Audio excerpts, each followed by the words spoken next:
Culpeper, Virginia. It's a town with a very large Guatemalan population and a lot of sponsors who have taken in migrant children, only to see so many of them disappear.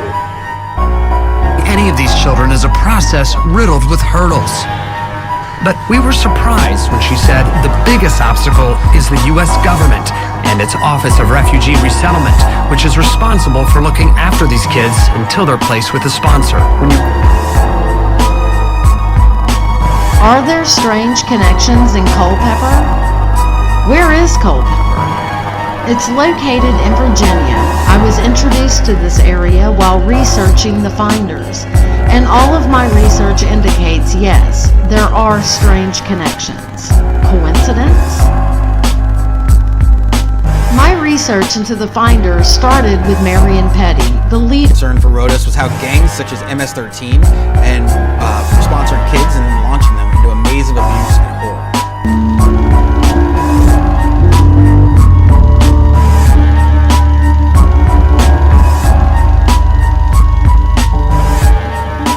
Jail didn't fix me. I became more violent in there because there's all these kids that are getting all their anger out of each other. And you have to do the same.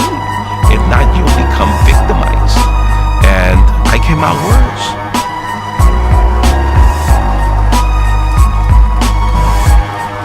We will try to do more to speed the deportation of illegal aliens who are arrested for crimes.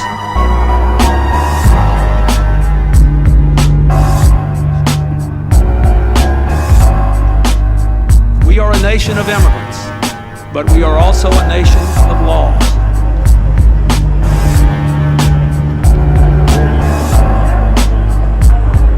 I was 7 when I left, now I was 22.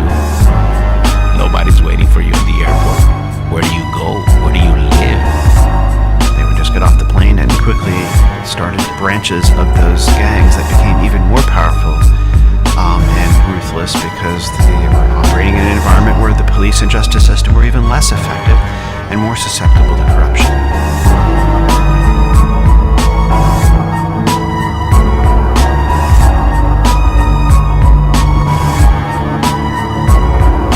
These gangsters went back to El Salvador, Honduras, Guatemala, and they created mayhem in these countries. If you think the violence of gangsters is remarkable in the United States, this is child's play compared to what they do in these countries.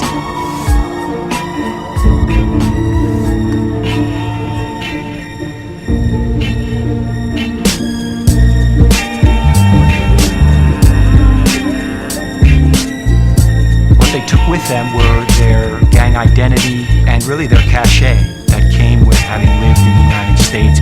And they used that cachet then to expand the brand names that they brought with them when they left Los Angeles.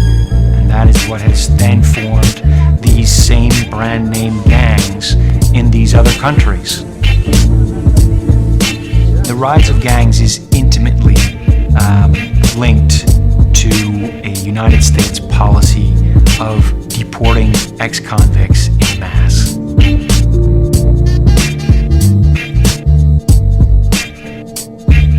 The reason MS-13 has been our priority this year is because the unprecedented growth of the gang and the extraordinary depravity we see in some of the criminal activity it commits. We have a commitment in the Department of Justice not just to fight MS-13, but to reduce violent crime. In fact, the majority of MS-13 members we prosecute are illegal aliens.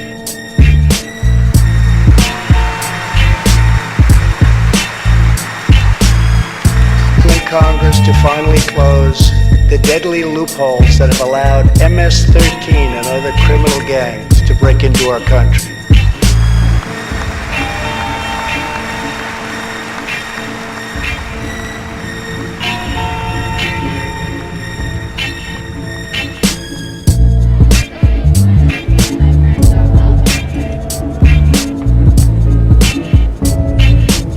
Salvatrucha is a horrible gang. They are a danger. But Trump's rhetoric was directed not against Mara Salvatrucha. Trump's rhetoric was directed against the Latino community, and to claim that the Latino immigrant community is a dangerous community. That's not the case.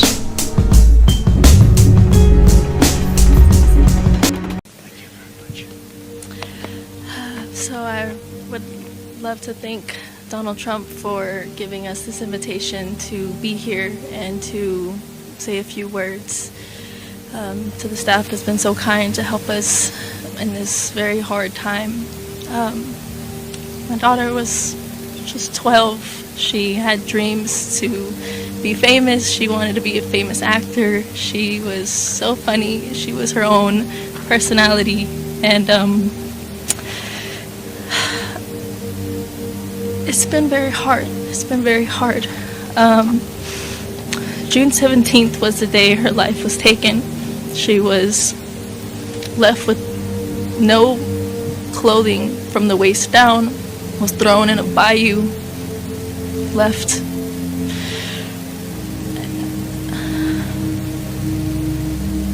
was strangled to death.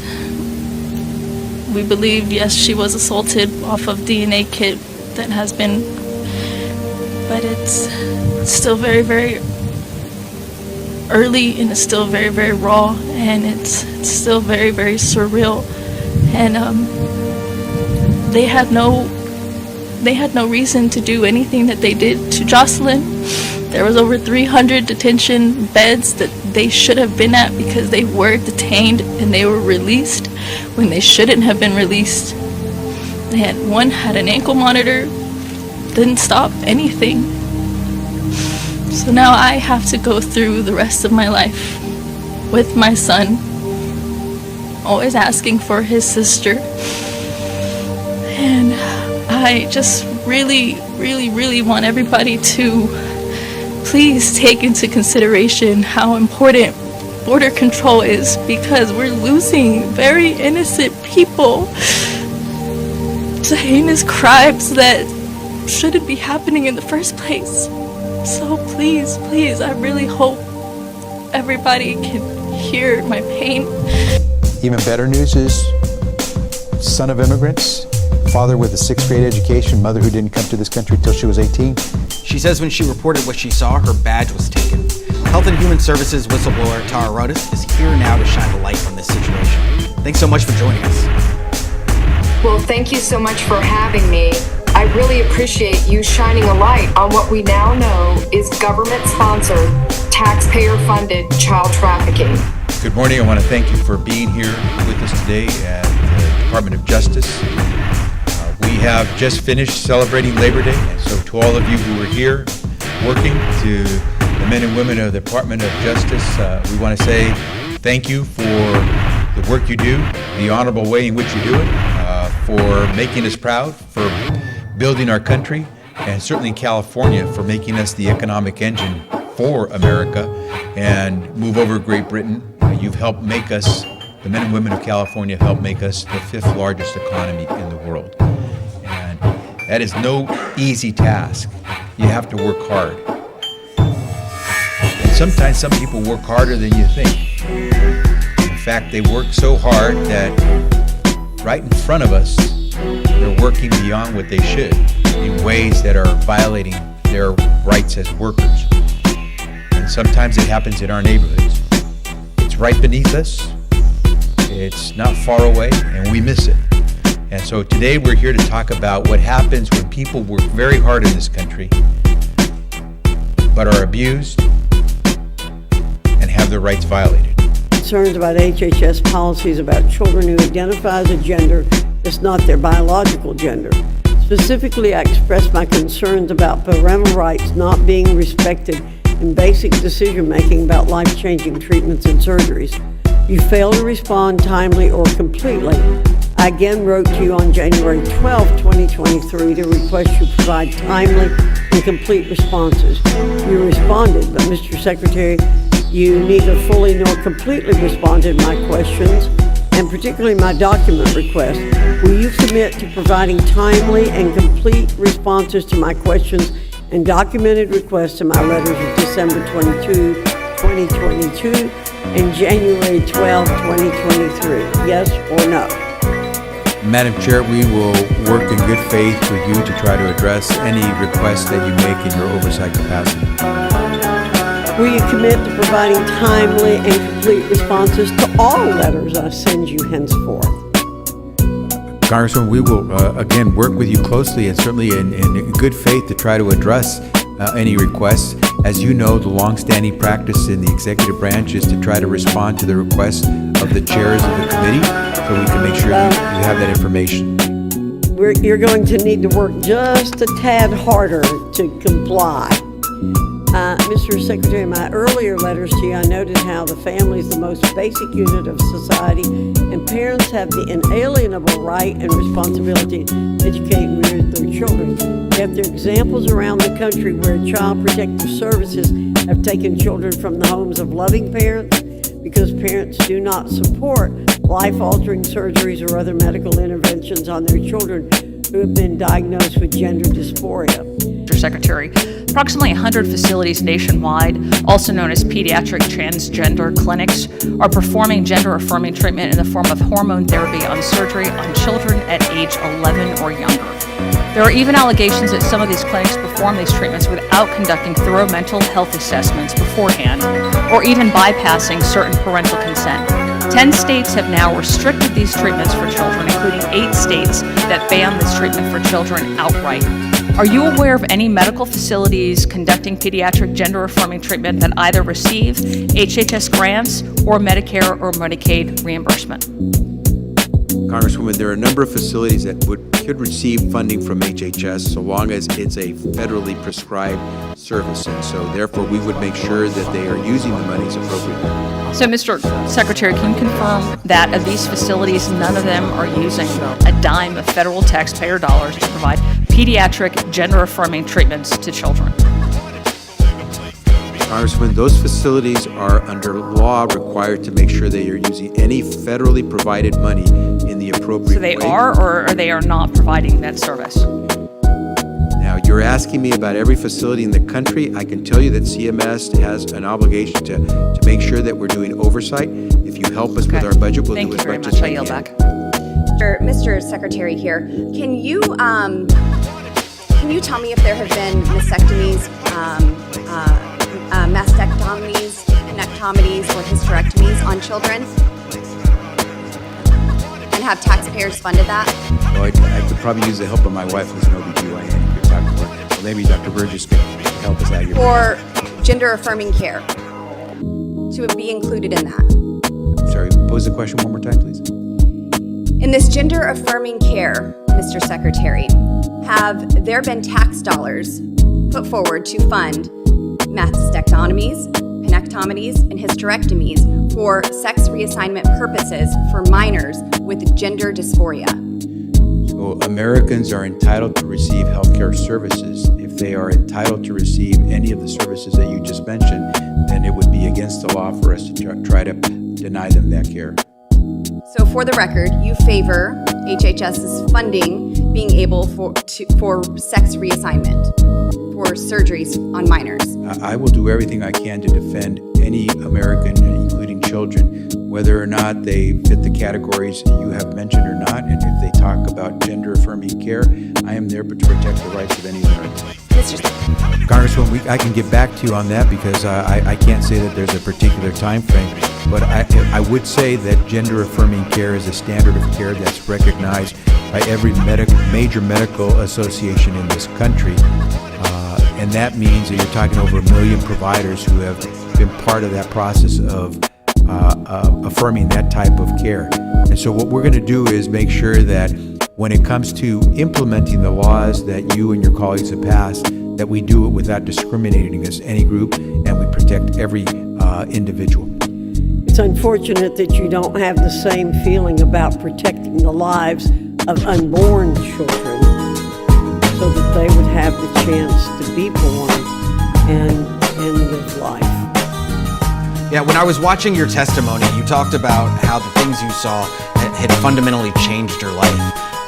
What are the horrors that Americans need to know about? Well, I think the fact that the United States government has used billions of taxpayer dollars to put children in what is modern day slavery is appalling. It is shameful. And people just don't realize that the children who show up at the border alone, these children are here alone. They're very vulnerable. And then we're shipping them to criminals, traffickers, and members of transnational criminal organizations like MS-13. So she's filed to remove the injunction. It's not that I'm concerned that California won't honor the injunction, which it can't under its laws. She's actually asking the court to remove the injunction. And that's what the trial on the 28th is actually about, whether the court will remove that injunction and allow my son to be castrated. And that's a Texas court? No, that's a California court. Remember, she moved to California. Yeah. Once you're in state for 6 months, you can move a case to that state, and that's what's happened. So we don't have to guess. The court filings, she specifically says, I need to remove this injunction to administer emergency puberty blockers to my son.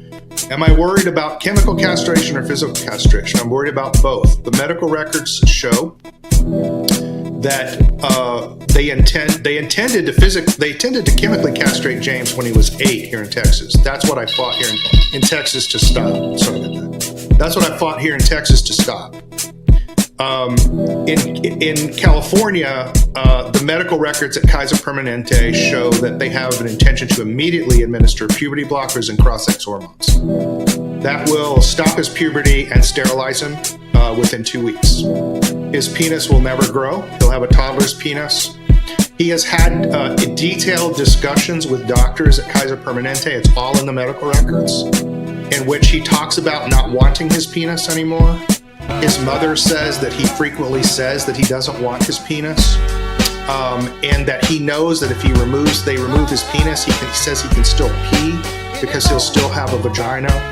They have talked to my son about removing his testicles. They have literally talked to my son about what I'm about to tell you. And how old is he right now? They have told, he's 12. He's 12, okay. They have told him that they can remove his testicles and then harvest the sperm in them, so that later he can have a baby as a woman. The doctors are telling him this, and he completely believes them. So there's no doubt in my mind that Kaiser Permanente doctors have already set up a pipeline of my son to be chemically castrated and physically castrated at 14 or 15. That's in the medical records. Has the right to try to finish an investigation and report it as he sees it. That's what the FBI has been known for, at least recently has become known for reporting the facts as they are, just the facts. Unfortunately, what he did, both early on when he went into detail about the Clinton investigation, and now just recently when he started talking about this new information about some new emails, is he went beyond just completing an investigation. He went into critiquing what was going on, and that goes way beyond the scope of any FBI director, and that's why he's in trouble, because he did something unprecedented, and he was out of line in starting to talk about something so close to an election when he knows it could have an effect on an election. No, the White House...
said yesterday that it believes James Comey was in a tough spot, but you are again saying, in placing a thumb on the scale, that there was some personal political motivation.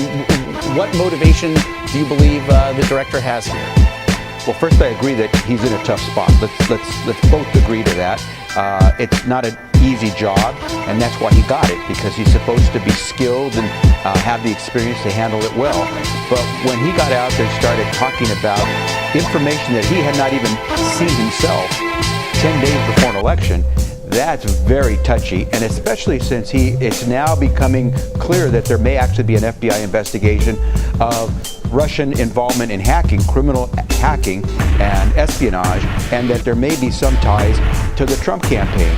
And for Director Comey to talk only about one potential investigation without talking about the other so close to investigation, it makes it look like he is trying to put his thumb on the scale. Whether he is or not, that's up to him to clarify it. And I think most of us have said, come out, explain yourself, because what you've done is unprecedented and it seems out of line. There has been bipartisan support for that, belief that there is not enough information now that has been shared. Do you see that changing in the next 7 days? 18th Street Gang and other cartels. Honestly, had I not seen it myself, I could not believe that the U.S. government has become the middleman in a child trafficking operation. So when you say child trafficking operation, you're talking about what happens to them when they actually get here to the U.S. or the process of coming over the border? Yeah, the process of them coming over the border. The children were telling us they were being recruited by bad actors here in the United States, saying, hey, if you come here, instead of making $2.50 a day in Guatemala, this was a real case that I worked on. Instead of $2.50 a day, I'm going to pay you $6 an hour. Now you have to stay with me until your debts are paid. So the children we knew were in debt bondage. They were telling us that. And they were not able to leave the sponsor until the debts were paid. What role does the immigration crisis play in cartels being able to move these children across the border? That is a very great question that should be asked of the Secretary of DHS and HHS, because right now they're not information sharing at all. In the past, HHS would share the sponsor name with DHS, so they could actually look to see if these people were criminals. Mr. Secretary, our southern border is not secure, is it? Senator, I have spoken about this. I believe I've addressed this earlier in the hearing. Why don't you address it again? Of course. Let me share with you a few things. Number one, when I speak of the security of the border, I am speaking of maximizing the resources we have to deliver the most effective results. So let me assure you that we are doing secure so. Because we're trying to secure it. Are we succeeding? Senator, we are so focused on the security of our southern border. We are doing so much with respect to the surge of Trying to secure it. Are we succeeding?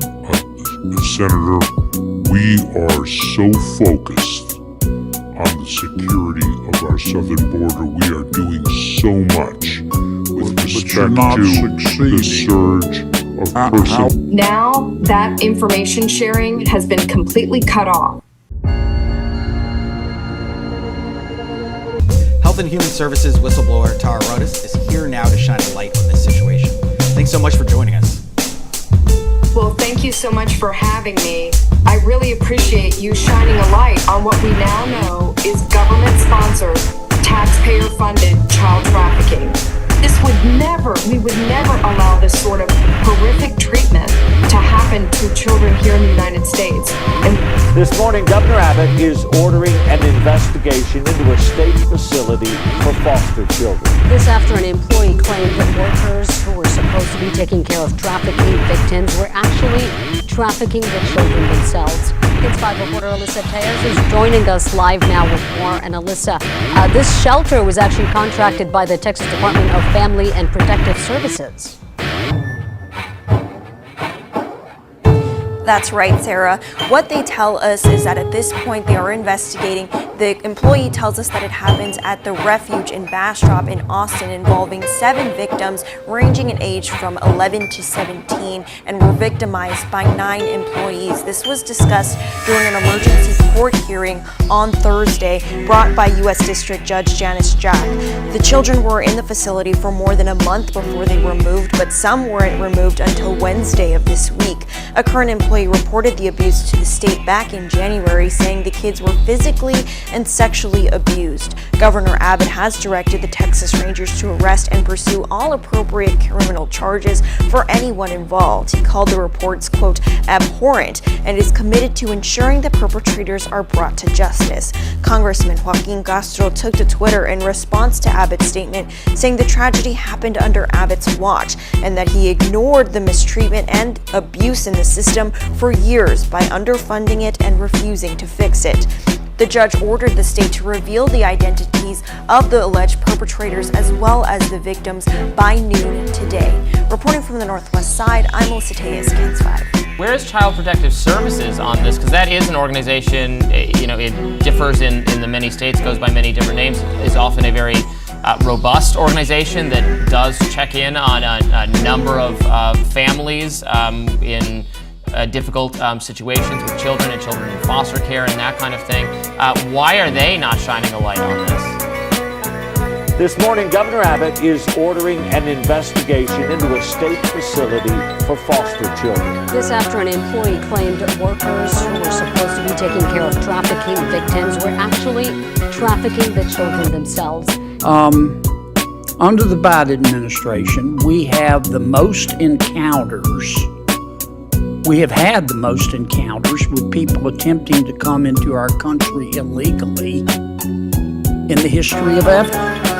Under the Biden administration, we have had the most number of people entering our country under a claim of asylum, having that claim turned down and still not being deported in the history of ever. And under the Biden administration, we've had the most fentanyl coming into our country in the history of ever. I'm back. Good morning. Let's do it one more time. Could I speak to the drug dealer of the house, please? Beg your pardon? It's a beautiful day, and we're out killing drug dealers. Are there any in the house? Don't forget to send me a copy. This just happened again recently. The Health and Human Services Department, which is run by Javier Becerra, just rejected a demand from 2 cancer patients who cannot afford the $180,000 a year cost of a prostate drug called Xtandi, which was originally developed with public funding. You make one more drug deal, and I'll forget your grandmother was so nice to me. I'll cut your fucking nuts off. You understand that? And tomorrow we come back and we cut off your Johnson. Excuse me? I said we cut off your Johnson! Now what you gonna do about that? You gonna stop us? You gonna look pretty funny trying to going on a car with no fucking teeth. I don't give a damn who you are. This is America, Jack.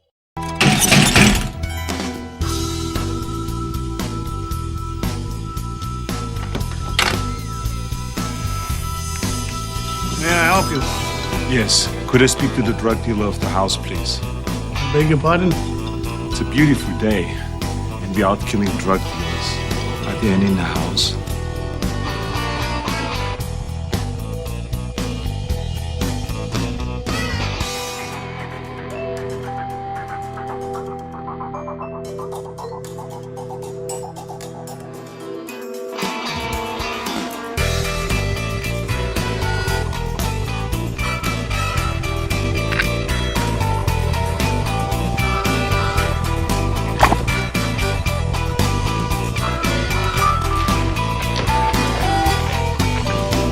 Cocaino.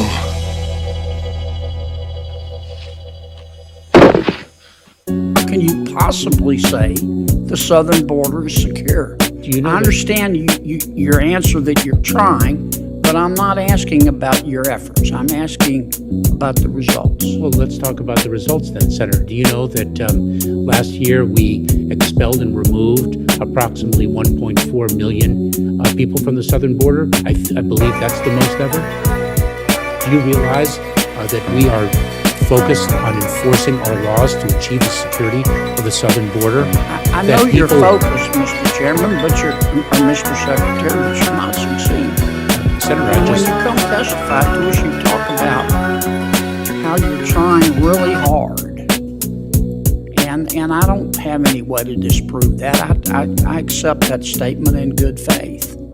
But the numbers belie that.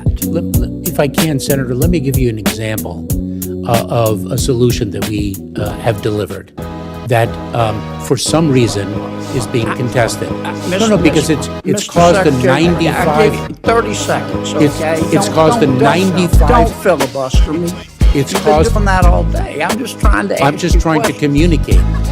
It has led to a approximately 95% drop in the number of encounters in between the ports of entry at our southern border of Cubans, Haitians, Nicaraguans, and Venezuelans on January 5th. And why would that be opposed when it is delivering precisely the result that you seek? Did you just parachute in from another planet, Mr. Secretary?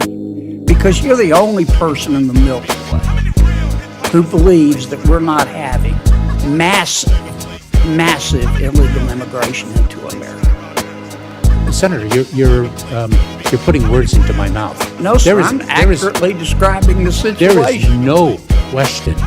There is no question that we have a very serious challenge at our southern border. Of this committee, and appreciate you coming back.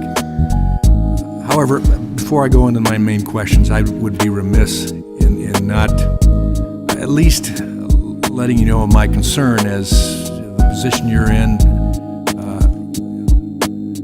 given that position by the President, confirmed to be in the position. I would have to say that what's going on with our children, regardless of the adults, what's going on with our children right now, I would believe, contrary to science, and we've been told for the past several years to follow the science, follow the science, follow the science, so many things. What's being foisted on our kids these days, relative to things we wouldn't have countenanced just 3, 4, 5 years ago. There are many reasons why almost half of children, 41%, grow up without knowing their fathers. Most of the reasons why are attached to liberal economic policies like the massive welfare state and liberal cultural norms. But the most jarring example of fueling fatherlessness in our society is the family court system, the largest governmental institution directly responsible for fatherlessness and arguably discrimination in the already crumbling family. I'm Jay Feza from the Rebel.media, and let me explain to you the problems with the family court system. It's a known statistical fact that 50% of marriages end in divorce. What's unknown is that 70 to 80% of divorces are filed by women. Interestingly, we don't see a significant gender divide in breakups of long-term boyfriend and girlfriend relationships. In long-term non-marital relationships, girlfriends initiate breakups 50% of the time. But in marriages, wives initiate divorces 70 to 80% of the time. So what's to account for all these significant differences? What's to account for the divide? In other words, what do wives see in the benefits of leaving their partners that girlfriends do not see or cannot achieve? That's where the family court system comes into focus. The family court system incentivizes wives to leave their husband. Why? They have a pretty sweet deal. If a woman divorces her husband, she and her husband are sent to these special kind of courts called equity courts. In these equity courts, there are no juries, there are not really any lawyers unless hired, so you're not guaranteed to a lawyer, and perhaps most important is that there are no recordings of the courtroom process. There's no transcript, no writer, no voice or electronic recording, nothing to physically document the specifics of what happened in the courtroom trial during that time of the divorce. Thus, there's no appeal process. How could a court have appeal process? No one documented the specifics of the trial, so if an injustice took place, like let's say the judge went off on you, you have nothing to go by. In addition, legally speaking, you're not guaranteed any appeal process in a court of equity law anyway. If a woman divorces her husband, a judge is the only person she has to convince to get what she wants. If she wants kids, for example, she just has to convince the judge.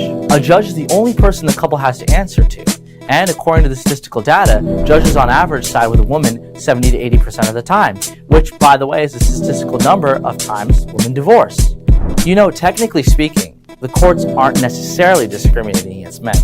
What's obvious, though, is that these individual judges, and more so we as a society, have our own preconceived biases and notions of the roles of both men and women take in regards to raising the family. And these biases and notions of roles are exhibited in what's supposed to be an impartial institution.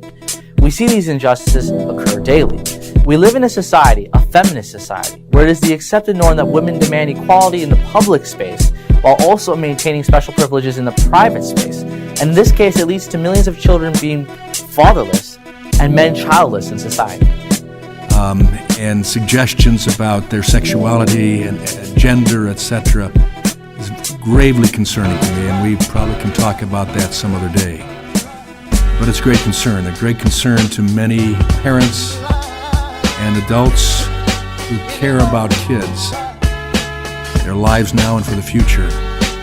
And so your position has much to do with that, and making sure a generation moves that will be productive, healthy for the future, and living according to science and nature itself. Mr. Secretary, in April, the New York Times published an article detailing the horrifying reality that unaccompanied migrant children were being released from HHS custody to sponsors who are exploiting them. The lack of coordination between the Department of Labor, the Department of Health and Human Services, and the Department of Homeland Security, described in the New York Times piece, is alarming. It's the responsibility of HHS to ensure that these children are placed with responsible caregivers after they leave HHS. Yet it appears as though many of these children were placed with human traffickers and were forced to work in dangerous jobs. Did the Department of Labor warn HHS that these children were at risk for human labor trafficking at any point in 2021 and 2022? Congressman, first on your earlier remarks, I appreciate the way you posed that, and at some point perhaps we'll have opportunity to discuss that type of care that Americans are receiving and need. On this particular question, let me again thank you for the way you posed the question. First, to point out that we are working closely with the Department of Labor to try to coordinate where we can. We don't have jurisdiction. We've hidden justice somewhere in the law, and we can't find it. Violence Against Women and Children Act from VAWA funds. If a dad pays $100, the federal government gives the state another $100. The state pays the family court judge's salary, which I think gives a bias to the family court judge to just maximize those child support payments. Keep them up because it helps balance the budget. Some of that money then comes to the state legislature, down to the county, and to the judge's pension.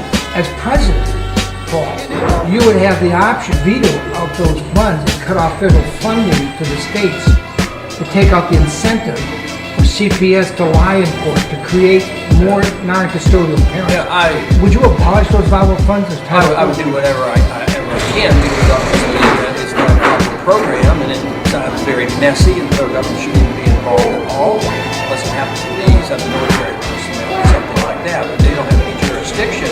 If you feel strongly enough about this, it might veto the whole bill. Yeah, but they don't have any jurisdiction.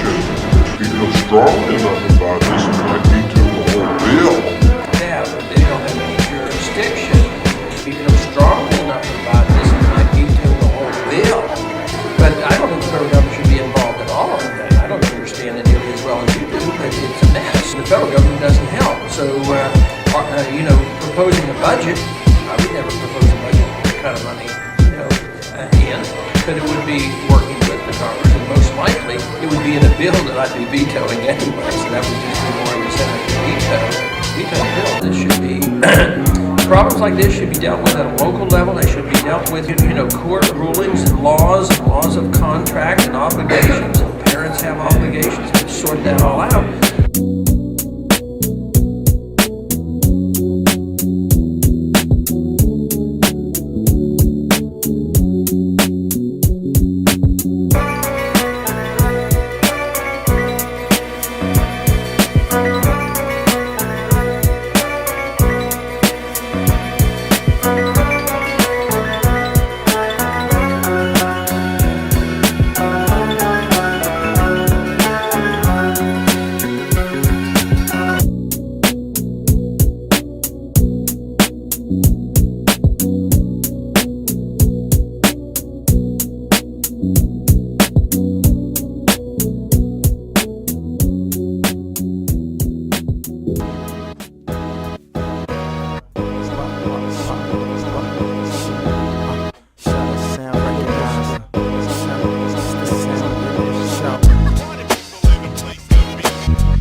Okay, Dr. Paul, appreciate your time.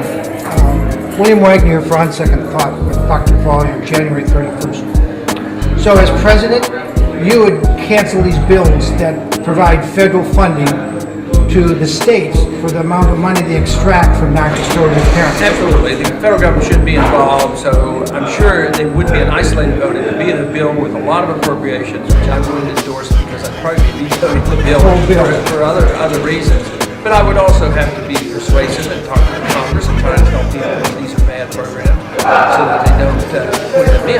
Of course, if I'm to be the president, there's going to be a move in this direction anyway. There'll be different members of Congress, so it will be a much easier task than under current conditions. When this bill comes up every 2 years, is it something you ever notice, or it's just in another bill? It's in another bill, and I'm not supporting the other bill, the other things in the bill either. It's probably, Health and Human Services, HHS. Right. And that's many billions of dollars. Probably 99% of it shouldn't be spent. Javier Becerra was born in Sacramento, California, to two working-class immigrants from Mexico. At the time, Becerra and his family of 6 squeezed into a 685-square-foot home near Hughes Stadium. About 60 years later, the Secretary of Health and Human Services owns more than $3 million in real estate. Becerra graduated from Stanford in 1980, before receiving a law degree from the same school just 4 years later. After graduating, Becerra briefly moved to Massachusetts while his wife Carolina Reyes studied medicine at Harvard.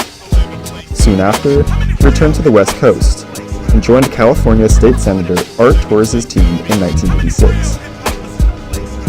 After a brief stint as Deputy Attorney General in the state's Civil Division, Becerra won election to California State Assembly in 1990, earning the title of Rising Star from the Los Angeles Times.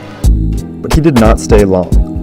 After U.S. House member Edward Roybal announced his plans to retire, Becerra made a bid for Congress and won.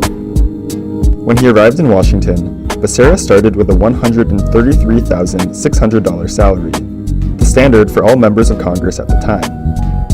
Over the next 24 years, he became a power player in Washington and secured a federal pension worth more than $750,000. But in 2016, when Kamala Harris's Senate election opened the door for a new California Attorney General, Becerra pounced on the opportunity.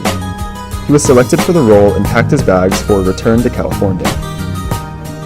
The new job saw him earn $170,000 in 2017 and prompted his family to sell their home in Chevy Chase, Maryland for $1.6 million and buy a new place in Sacramento for $955,000. The next year, the family sold a condo in Washington, D.C.'s Capitol Hill for $290,000 and purchased 2 more properties in Sacramento, a townhouse for $460,000 and a 3-bedroom for $527,000, both of which they started renting out.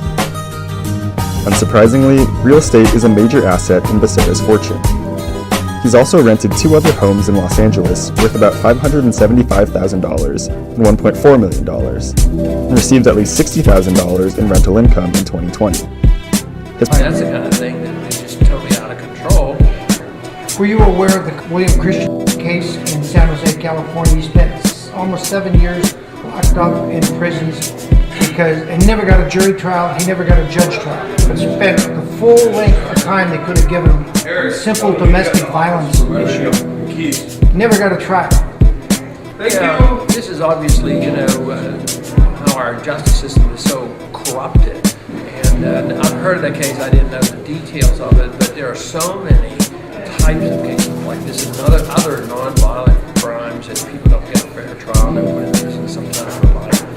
As President Paul, every year we lose about 100,000 non-custodial parents literally die. They literally die from being beat up in court. Wilbur Street died from the stress. At age 44, he was a dead computer genius because of the stress. As President Paul, we have probably 18 million people paying child support. On any given day, there's 100,000 locked up in county jails for simply having lost their job because their job went to India or Mexico or Pakistan, and they can't pay their child support. So judges throw them in jail, and sometimes they say this is a felony.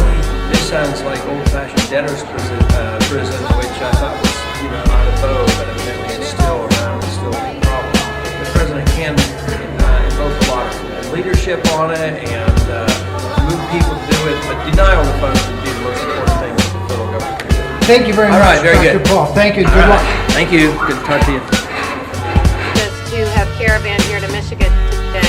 The men, the women, the children, the grandparents coming out. That's what Fathers for Justice is all about. We wouldn't be here if we actually got our kids. The law was written as such to where there was equality. And until that day happens, we will continue to fight.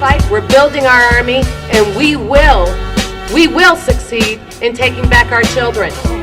I'm looking all around here, and I know we've been gone long, and I see many females out there. The family law system of this country is degenerated to the point where it is little more and nothing less than a system of organized crime. Yeah. We have reached the stage where the lawbreakers sit on the bench and pass sentence against law-abiding citizens. Throughout this country, in virtually every jurisdiction, American citizens have been subject to what is nothing less than a quiet reign of terror. A terror that uses children as weapons against their parents. Throw more money on top to keep me in contempt. And this is what has been going on. Regardless of all that, it's not about the welfare of children. It's about money for them. I'm not an attorney. I'm a way better attorney than 99 other people in here, but I'm not. I didn't go to law school. I don't have anything to do legal research. They took all the books out of the law library. Oh yeah, not only that, but I complained in court 2 weeks ago that they were deleting everybody's files from the word processor. You know their solution? They took the word processor out last week. So as president, you would cancel these bills that provide federal funding to the states for the amount of money they extract from non-custodial parents. Over the kids that are in the hands of sponsors. What we can do is work with labor if they find that there are some markers, signs that perhaps there are certain employers or companies that are violating child labor laws. So what we do is we try to work with them. But this is not one of those cases where we are able to monitor a child who has been placed with a sponsor. But do you think, I understand it's your responsibility to vet sponsors. Do you think they were properly vetted, these unaccompanied minors who were eventually found to be exploited by human traffickers? Congressman, yes, and let me tell you why the answer is affirmative. Virtually all of these, well, the vast majority of these children are placed with either the parent or a close family relative. They all go through background checks. We continue to do the checks that you would expect to make sure that if you're going to place a child in a particular home, that they will be safe. But how did this happen then? If that is the policy, how did this happen that they ended up being human trafficked? Yes, what I would tell you is that I think the evidence points to is the fact that we have, unfortunately, unscrupulous employers and companies that are willing to take advantage of some of these kids. Not all of them are migrant kids, by the way. There are some U.S. citizen kids. This morning, Governor Abbott is ordering an investigation into a state facility for foster children. This after an employee claimed that workers who were supposed to be taking care of trafficking victims were actually trafficking the children themselves. KENS 5 reporter Alyssa Tejas is joining us live now with more. And Alyssa, this shelter was actually contracted by the Texas Department of Family and Protective Services. But clearly, migrant children are more vulnerable, and what we see is that they are being taken advantage of by some of these employers. And I hope that we all work together to try to get to the bottom of this. Well, I would hope so, because it appears that you had the opportunity to return these children to immediate relative or an original sponsor. And ultimately, the vetting wasn't done, and they ended up being human trafficked. And that was under your watch. Congressman, we did the vetting that showed that whether it was a parent or an older brother or sister or an aunt or an uncle, if we can't place them with a close relative like that, then it would be very, very difficult. There are far fewer number who are assigned to someone who's not an immediate or close relative. They ended up being human trafficked. That's my concern, and we're expecting you, your agency, to make sure that that doesn't happen. And this was the New York Times bringing out this issue. So please help us on that one. We'll look for. Because HHS is holding secret the names and locations of the sponsors of the children. It's unthinkable that there are attorney generals, like my attorney general in the state of Virginia, Jason Miyares, has been asking repeatedly. There are children. We have 22 children missing in a small town here in Virginia of Culpeper. Children. We have 22 children missing in a small town here in Virginia of Culpeper. Children. We have 22 children missing in a small town here in Virginia of Culpeper.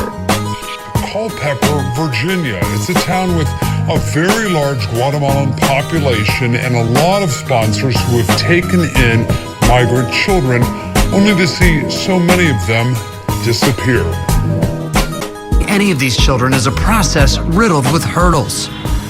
But we were surprised when she said the biggest obstacle is the U.S. government and its Office of Refugee Resettlement, which is responsible for looking after these kids until they're placed with a sponsor.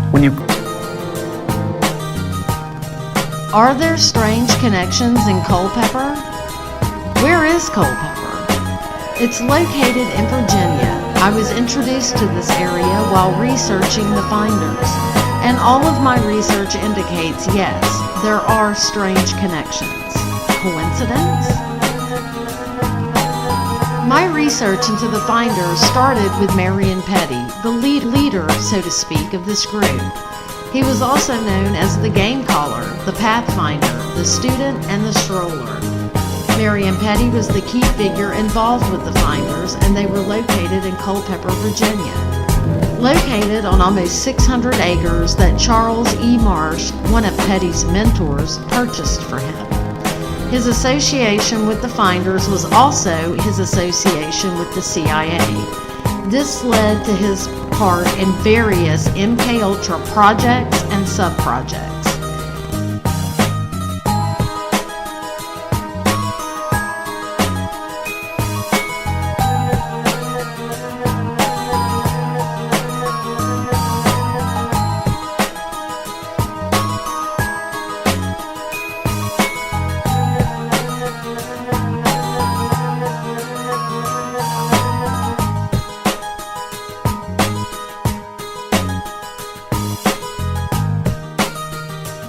How the public became aware of the finders is another story that began with child abuse allegations in Tallahassee, Florida. According to a report by Ted Gunderson, page 79 of this report that I am quoting from, quote, I have made 6 complaints to the FBI demanding an investigation of the finders and the international trafficking of children who I believe have been kidnapped or obtained through subterfuge, orphanages, and an agency known as Child Protective Services, but the FBI refused to contact me, close quote. This report goes on to say that there were complaints from airline employees stating that hundreds of children were being flown from Denver, Colorado, and Los Angeles, California, to Paris, France. However, interestingly enough, this mural has been painted over in recent years. The third mural shows all of the children of the world taking their weapons from each country and giving them to a German boy, who is then molding them into something else. All the children of this scene are of different ethnicity, and all seem to be relieved. The gas mask man in the previous mural is seen dead, and there are 2 doves perched on his body. The main emphasis of this mural is to show the return of peace after all the killings have taken place, and that there will be no more need for weapons in this perfect world. The final mural has a Jesus-like figure in the middle, who is holding a plant which symbolizes rebirth. All of the people are running towards this man with happy expressions. Animals are freely roaming, and everything seems to be in perfect harmony. This final mural alludes to a new Garden of Eden, where the world is perfect size, and everything can work together in peace after the genocide that has taken place. All in all, These murals, when put together, represent the formation of a new world filled with fewer people. And this is also the goal of the New World Order, which has been seen represented throughout various parts of the airport. The symbology of the airport can still be debated, but one thing that cannot be questioned is the fact that there has been a lot of mysterious construction work underneath Denver Airport.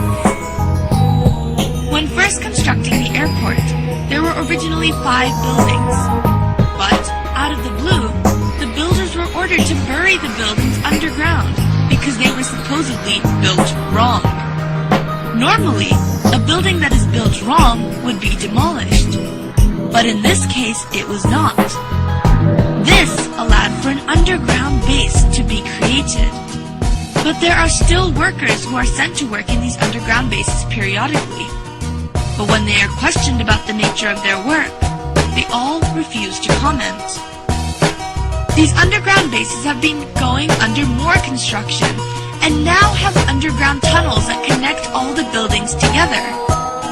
According to a contractor, these tunnels have a strange sprinkler system that was added onto the roofs of the tunnel. But the sprinkler system has no valid use, as these tunnels are concrete and underground.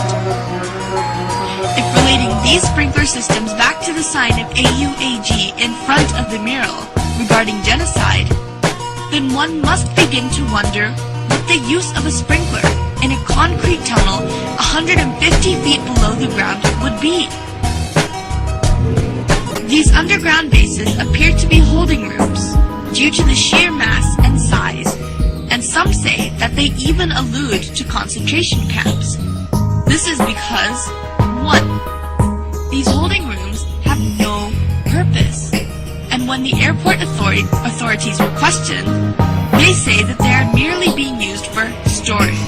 And 2, all the barbed wire fences face the inside of the airport rather than facing the outside, which is what they usually do. This implies that they are trying to keep things in rather than keep things out. And 3, the sprinkler systems have no use, but they may be related to the deadly virus Australian antigen and the pursuits of the New World Order. People have attempted to argue that the underground bases are being used for storage, but one fact must be questioned, and that is, why is the underground base 88.5 square miles long? And why were the 5 buildings mysteriously buried? No airport has or needs that much storage room. So what is this space really being used for? Whenever the authorities are questioned, they are not allowed to answer. We are not the only ones who seem to be fascinated with this airport. The Queen of England, alongside many other famous European royalty and politicians, are hurriedly buying property close to the airport under an alias. One can only assume that they must feel that there is something significant about this airport in order to do so.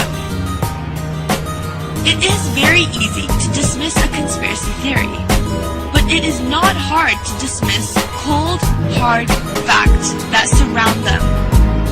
The odd happenings in this airport have been called to question, but all the questions have been dismissed and have not been answered. Is the New World Order really going to attempt to take over? And if they are, does that mean that our own government is involved? Research nowadays can only do so much. Now, only time will tell. There's something very strange about this airport. Leo Tanguma's eerie murals are world famous. The first section of the mural. Everyone is clearly afraid. This mural contains the Quetzal bird, which symbolizes mass extinction. When we move to the second section, the only people that remain are children of various cultures. The moral is that in order to achieve this perfect utopian world, many people have to die. There's a vague reference to the New World Airport Commission. The New World Airport Commission doesn't exist. Some believe that there is an underground city beneath the Denver International Airport. One of the airport administrators once famously said that it would take him 3 days to show people everything that's down there. Alex Christopher alleges that she was taken into the underground tunnels by a conspiracy theorist named Phil Schneider, who later turned up dead in an apparent suicide. Alex believes that Phil was assassinated for getting too close to the truth.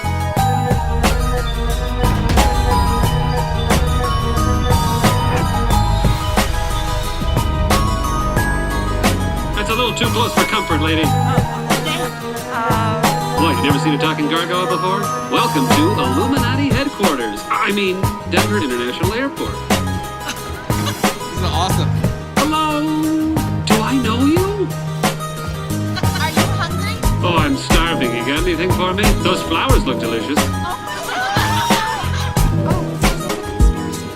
Oh, it's because of the conspiracy. Look at me. I'm a little know-it-all. Will you get back over here? I got a question about this conspiracy. Did you have to buy an extra seat for your hat, sir? Sir, are you stealing a desk? Sir, you have resting, confused face. Do you have a favorite animal or pet? A caterpillar? Wouldn't you rather have a gargoyle? No! Yes! You know, you can actually put the phone down and have a conversation with me. But no, I'm a millennial. I've got to post it. I've got to snap face it and Twitter book it. Excuse me, miss, I've got a stain that needs some polishing. Can I borrow your cleaning cart? I need your help. Guess what my favorite food is? What? No, I want you to guess. Cumin. Yes, I love cumin. I said cumin. Oh, I thought you said cumin. I'm a real big spice guy. Furry hat guy. I can't believe you are wearing one of my friends. Hey, this isn't your friend. It used to be until you put it on your head, man. How old are you? Well, 243 years old now. I look good for my age, don't I? Yeah, work out. All the time. You should see my squats.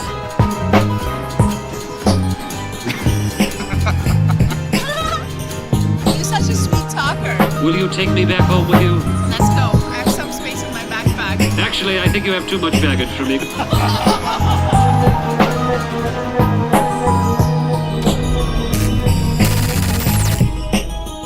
We have breaking news this morning. Lucifer, the iconic blue Mustang at Denver International Airport, has been vandalized. DIA staff confirms orange paint was tagged on the side of the statue's legs. It is faint and hard to make out, and it was discovered last night around 8 o'clock. Crews are now trying to figure out how to remove the paint without damaging the statue.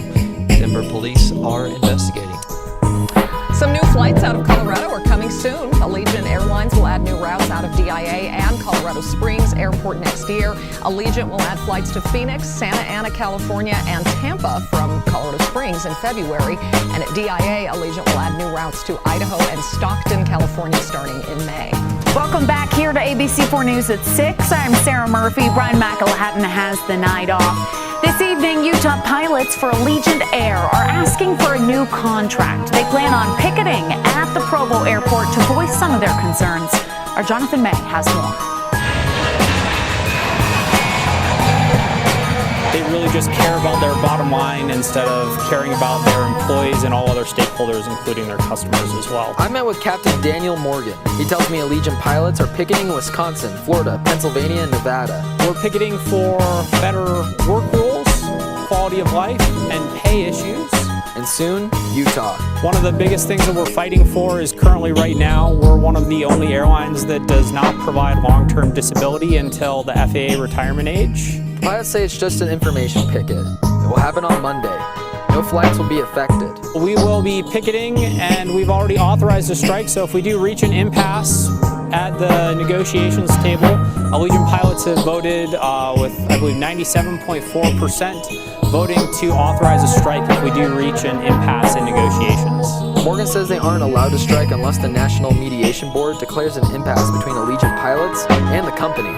Allegiant likes to come back and say they've offered us large pay raises and everything else, but those have all come at the expense of scheduling provisions and work-life balance provisions and insurance provisions that aren't industry standard. Reporting from the Provo Airport, Jonathan May, ABC4 News.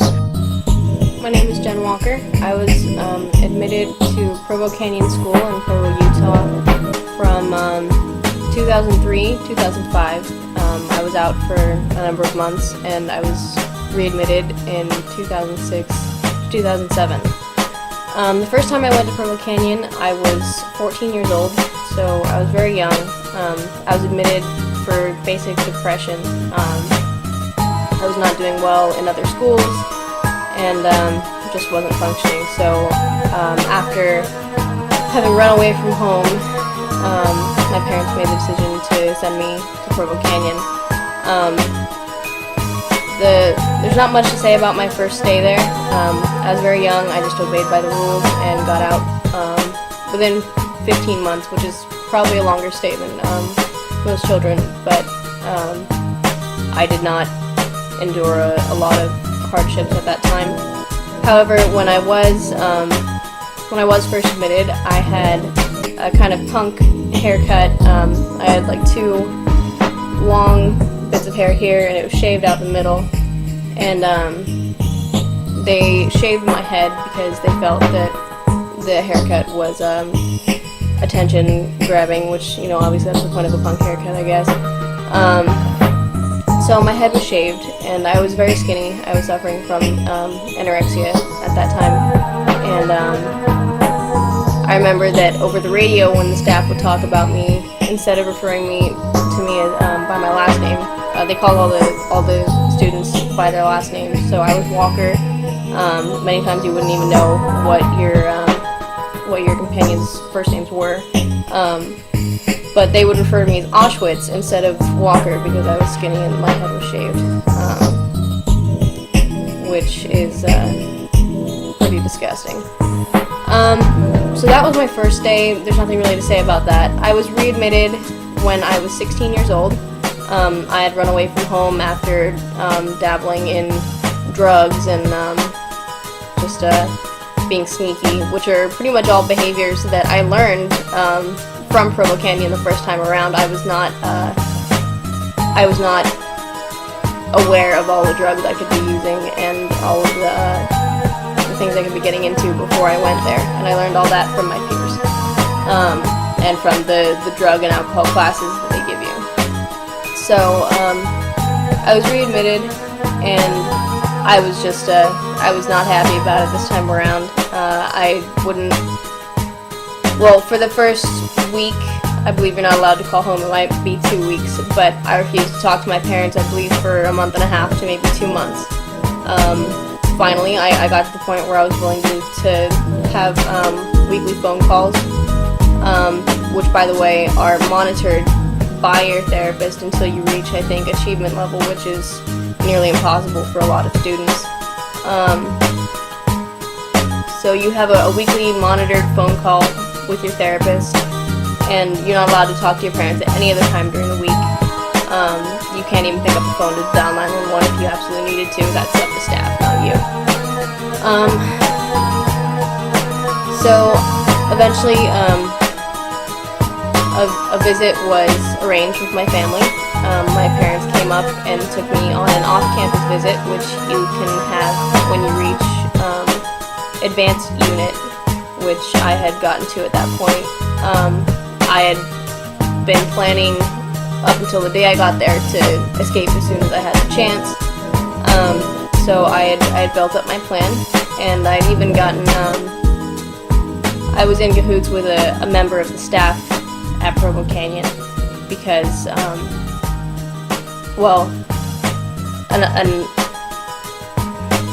one of the staff members, a female staff member, was having a romantic and physical relationship with a friend of mine, another female at Provo Canyon. And I was the only person for quite a while who knew about it, and being so, I was the one to pass notes between them and, you know, keep messages going between them and even help them meet up. Not too sure how I feel about that now, but at the time I felt like I really needed to have some staff member on my side if I was going to get away. And also at the time I just, my ideas on adult and teenage relationships were not the same as mine now. So that staff member knew about my plan, and she gave me bus fare for when I ran away. In a trailer for her new documentary, This is Paris, celebrity Paris Hilton is calling out a Utah youth facility, claiming she was abused during her time there in the late 90s. Now, a Utah woman who was there after the facility changed ownership in the year 2000 is backing that claim. Fox 13's Elle Thomas joining us live from Salt Lake City tonight with more. Elle. Yeah, hi, Brennan and Kirsten. This woman has dedicated her life to shedding light on the alleged abuse that occurs at youth facilities, not just here in Utah, but across the country. Now she's hoping that this platform that Paris is creating can take it even further. But I couldn't tell you guys because every time I tried, I would get punished by them. The trailer has created waves across Utah and the nation.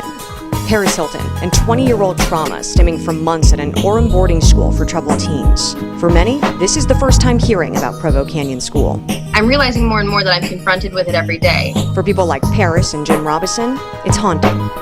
The issues that occurred when Paris and I were there are still occurring today. Jen was admitted to PCS in 2003 for childhood trauma. Basically, they brought me in, they strip searched me in a utility closet, and soon after they shaved my head, they gave me a number. Little did she know, the facility would create trauma of its own. It's so abrupt and it's so frightening and it's so confusing that you're just like, well, this is my life now. Jen says she still has vivid memories of having to earn off-campus visits, alleged verbal and physical abuse, and isolation. But now, 15 years after her release, she's using her pain to create change. Those people deserve to be seen and to feel okay, and these programs ultimately need to be shut down. Breaking Code Silence, a movement of activists, advocates, and survivors raising awareness on institutional abuse. It is not just drug abusers. It is not just juvenile offenders. These are children with ADHD. These are kids that have autism. These are kids that are gay. Jen says she knows she wasn't the first victim, but she hopes the platform that Paris created can propel their movement forward. The only thing that saved my sanity was thinking about who I wanted to become when I got out of there. There are so many people behind her who had the same experiences, not just in Provo Canyon School, but everywhere in this country, can come to understand that this is bigger. Jen says now that Paris has spoken out on the malpractice, they plan to reintroduce legislation, hopefully creating stricter laws for facilities here in Utah and reform for the industry across the board. Fox 13 did reach out to the company that now owns Provo Canyon School. They have not returned requests for comment. Live in Salt Lake City, Elle Thomas, Fox 13 News, Utah. Tonight, I'm really excited about this. In fact, I actually almost booked a flight on this airline. No way.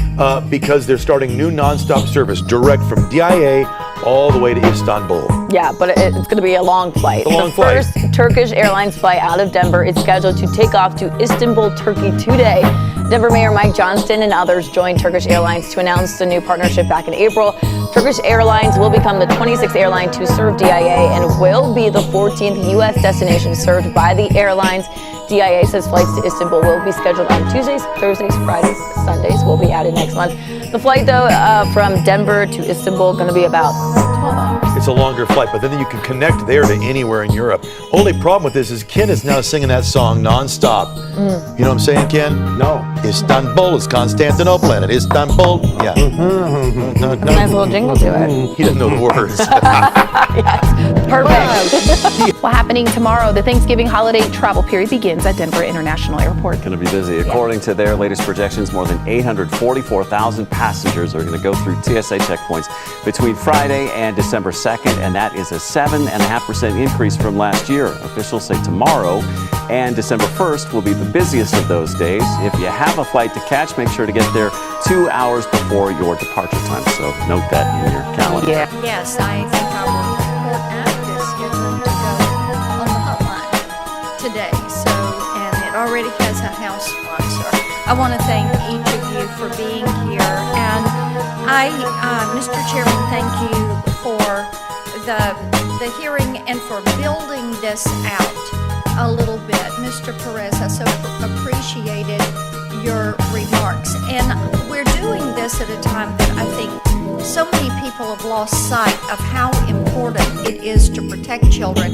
And to your point, Mr. Perez, how important it is to go after these traffickers. And they're out there, you know they exist. They're on social media. And Nick Mick is trying to go after them. And it is vitally important that we go after these traffickers and these people that are making a profit off of going after the most vulnerable among us. And I know the chairman knows, some of you may know, for the last several weeks, I've been trying to figure out and to subpoena the records for Jeffrey Epstein's plane, to find out who was on that plane. I've been so disappointed that Chairman Durbin has continued to block this, because Jeffrey Epstein had probably what is the most high-profile sex trafficking ring we've ever seen, ever heard about. It was high-profile, high-dollar people that were predators on these young girls. And I don't know why there is a push to block these records. We need to have access to this. We need to know who was on that plane, who was participating in this. They redacted those records in the Ghislaine Maxwell trial. But getting to the bottom of this is important. And as we talk about protecting children and providing for them and the role of the federal government in this, for goodness sakes, let's try to figure out what HHS has done with 85,000 migrant children. Next stop, Paris. Air France is coming to Denver. The airline just announced its first ever service between DIA and the City of Light starting July 2nd. Flights will be scheduled 3 days a week and so far only operating through October. The new service is expected to create 150 new jobs here and generate between $12 and $20 million in annual economic impact.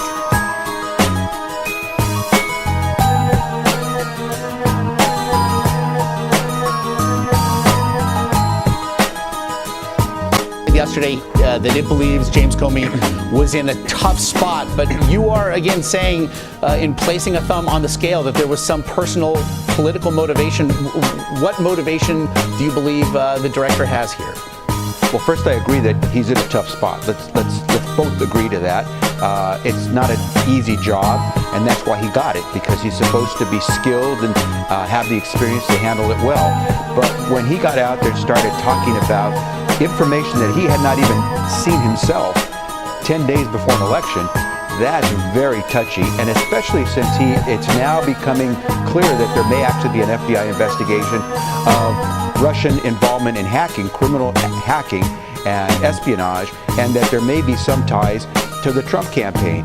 And for Director Comey to talk only about one potential investigation without talking about the other so close to an investigation, it makes it look like he is trying to put his thumb on the scale. Whether he is or not, that's up to him to clarify. And I think most of us have said, come out, explain yourself, because what you've done is unprecedented and it seems out of line. There has been bipartisan support for that, belief that there is not enough information now that has been shared. Do you see that changing in the next 7 days?